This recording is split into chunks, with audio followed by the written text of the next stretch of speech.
Hi, welcome back to another episode here on Creepy with Coffee. Okay, so today's story is from a person who had an experience during, I think this is something like a school camp.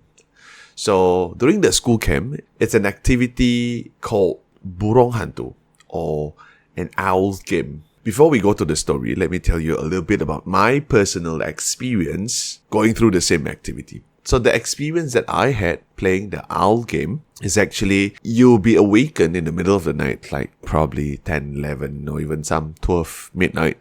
And from your sleep, when you are deep sleep, a facilitator or your teacher will ask you to get up and they would blindfold you. They will put a blindfold over. They will ask you to hold on to your friend in front of you on their shoulder. The facilitator or the teacher will be the first one. Then the rest, at the back are students, and they will go. Facilitator would actually walk around and they will lead you to somewhere that you are not familiar with. Usually, it's among bushes, vegetation, or in the mini forest surrounding the camp. They will start to separate each and one of the students, and they will ask the student to actually sit down at one place.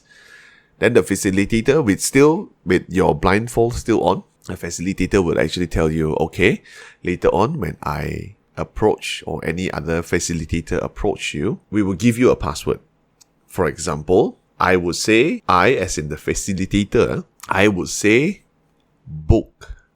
You would say shelf. Alright, that is the password.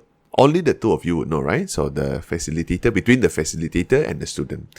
So when I say book, you say shelf. That is when I'll pick you up, put you back on a person's shoulder, and then it will lead you back to the camp. If let's say somebody come to you and say speaker, for example, that is not the password. You're not supposed to answer, and you're not supposed to follow that person. Same goes to the facilitator actually. So if the facilitator say book and the student did not answer shelf, let's say the person answer library, for example, you will not be picked up. You'll be left where you are until moments later. When I undergo this activity, at first it was quite scary because you are sitting in the middle of nowhere. You couldn't hear sounds around you. I mean, you couldn't hear your friends around you. You could hear the forest, you could hear the bugs, whatever they're surrounding, but not your friends, right? So you're sitting there in the dark and blindfolded. You don't know what's happening and don't know what is coming.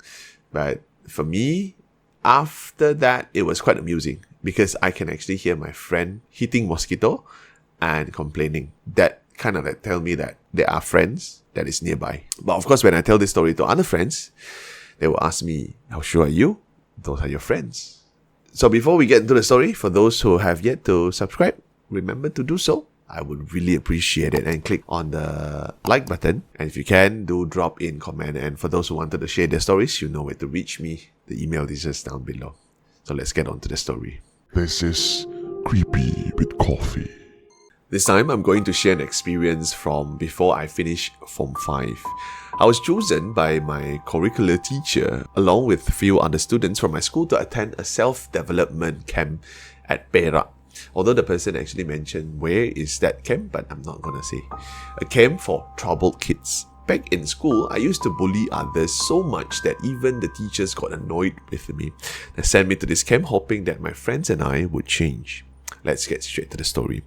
After a week at camp, on the last night, the facilitators organized a game called Owl Game, no?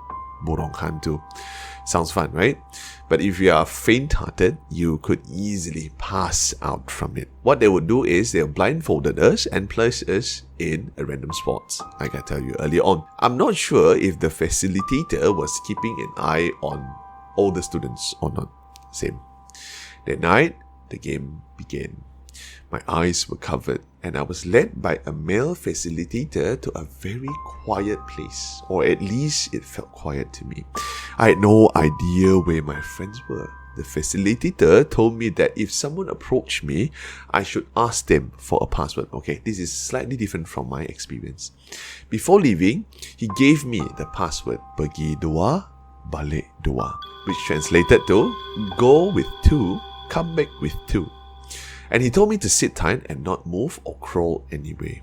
I obeyed, considering he was worried about my safety. The facilitator said if the person couldn't answer the password, then it wasn't a person at all, but something else. So there I was sitting for about 45 minutes when I started hearing strange noises. What puzzled me was there was no swings there, but I heard the sound of a rusty swing creaking right behind me.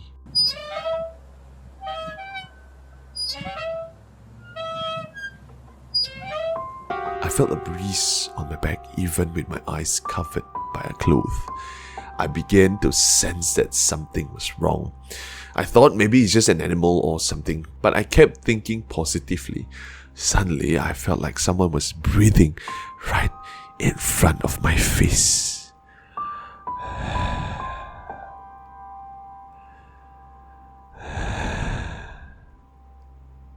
But I couldn't smell anything. You know when somebody that is standing very near to you and when they breathe, you could smell? It's not really unpleasant, but sometimes you would smell a person's breath, right?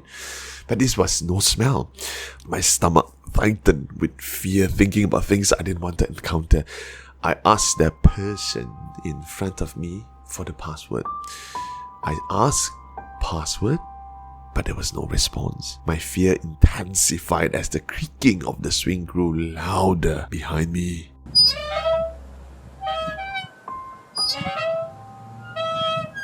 My head started to spin and I feel faint. I tried to calm myself as much as I could, reciting prayers because I knew what was in front and behind me wasn't human. I was too scared to remove the blindfold.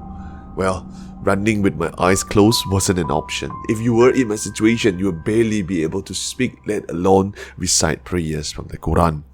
My knees were too weak to stand. I continued reciting quietly when I heard footsteps running towards me. But before they reached me, I heard the facilitator's voice. "Nas, don't go anywhere. Wait until I come back." Hearing that, I don't know why, but I became even more frightened. And I kid you not, I almost wet myself. Just when I was about to faint, I heard someone reciting the call to prayer, which is azan, and the voice of an ustad reciting Quranic verses. Though I couldn't hear them clearly, I was on the verge of fainting when I heard the ustad say, "Nas, don't pass out. Stay strong." That is the moment he said, "Allahu Akbar." The breath on my face and the creaking of the swing behind me disappeared instantly. Then they untied my hands and removed the blindfold.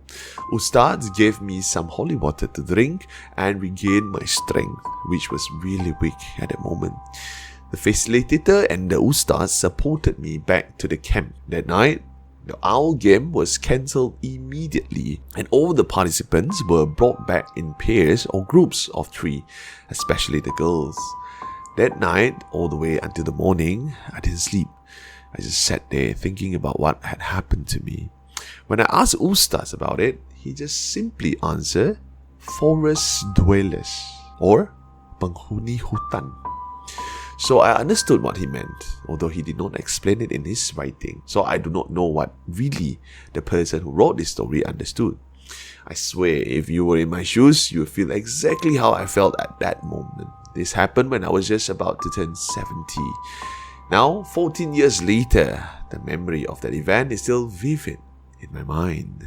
Alright, for those listeners that had been through camp time, what are your stories? Well, I would love to hear it from you. Please do drop it in my email or send it down below in the comment section. That is all for this episode. I'm Kim from Creepy with Coffee. Until the next time.